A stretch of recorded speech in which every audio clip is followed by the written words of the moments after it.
I'm here to address you once again in the course of our nation's history.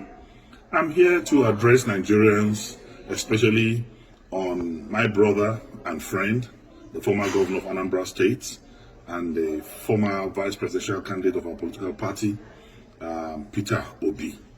Peta Obi is one of the finest Nigerians who is intellectually mobile and administratively sagacious. He's a great Nigerian, and by the grace of God, he has the potential of being a great president in the nearest future. I celebrate you, Peta Obi, and I celebrate your movement for a new Nigeria. I celebrate your conscientization of the Nigerian youth and public on governance and building a new Nigeria. But I want to advise that your time is not now, because you will have to wait for your time. I've listened to your postulations, I've listened to your arguments, I've listened to your deliveries, I've listened to your campaigns, and I can say that 90% of your campaign is dwelling on reducing the cost of governance. I mean, most of your campaigns is around cutting the costs of governance. And I want to tell you that the problem of this country is beyond just cutting the cost of governance. The problem of this country is beyond reducing the cost of governance. I'm not saying that is deceptive, I'm not saying it's pretentious, but I'm telling you that it is less than 1% of our national problem. Beyond cutting the cost of governance, and I want to say that cutting the cost of governance, you don't need to be a president to cut the cost of governance. If you have a very effective Minister of Finance, you have a very effective Minister of Budget and Planning, you have a very effective CBN governor, you can cut governance. You have a very effective chairman of the economic team. You can cut governance with the cooperation of a president.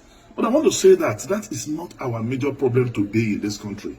What we need today in Nigeria is to unify this country. Nigeria has never been this divided in our national history. Not even during the Civil War are we this divided. There is no trust between the North and the South. There's no trust between the East and the North. There's no trust between the West and the South and the Southeast. So we need one character who have the capacity and capability to unite us together as a nation first, because we need to first believe in ourselves as people. We need to believe in our unity. We need to believe in our togetherness even before we can make progress, because without unity there can be no peace, and without peace there can be no development. So first, we need a unifier. Who can unify this country? Today I want to ask sincerely Peta Obi and his supporters, can Peta Obi be trusted by a typical Katsina man or somebody from the northern part of this country? Can he be trusted as an Igbo man by Middle Belters, by core northerners? The answer, in every sincerity of purpose of heart and commitment, is no. So we need one Nigeria who is going to be trusted by every part of this country, who the North will believe in, who the South will believe in. And that person, without blinking my eyes, is Atiku Abubakar, who, when it was dangerous for any leader to talk about the issue of devolution of powers, when it was dangerous for any leader to talk about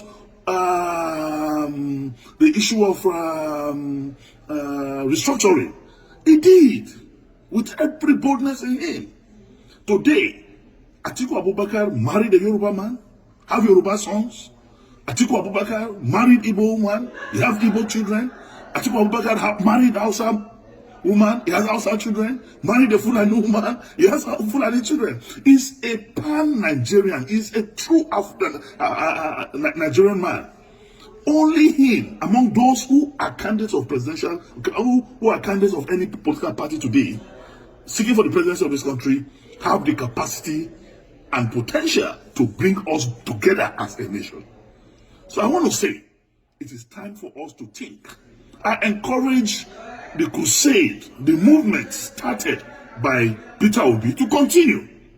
Move from campus to campus, move from community to community, move from one progressive group and organization from this country to another, to campaign for the new Nigeria that is to come, and be part of the movement of Atiku Abubakar to rebuild, to restructure, to reorganize, and reboot Nigeria as a country.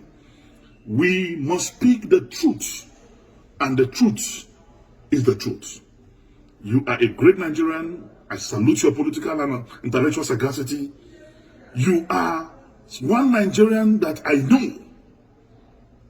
Tomorrow, there's a space for you.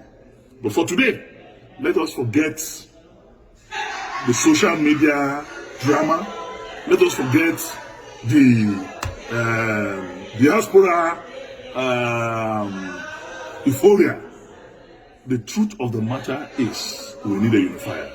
We need one Nigerian that can solve the problem of insecurity in this country. We need a Nigerian that will have intel from every security facet of our national life. We need a Nigerian that will get intel from Cameroon, from Chad, from Mali, from Benin. We need a Nigerian that have that capacity to solve the problem of Boko Haram, banditry, and kidnapping, because he has intel and connection with the security network in the South African region.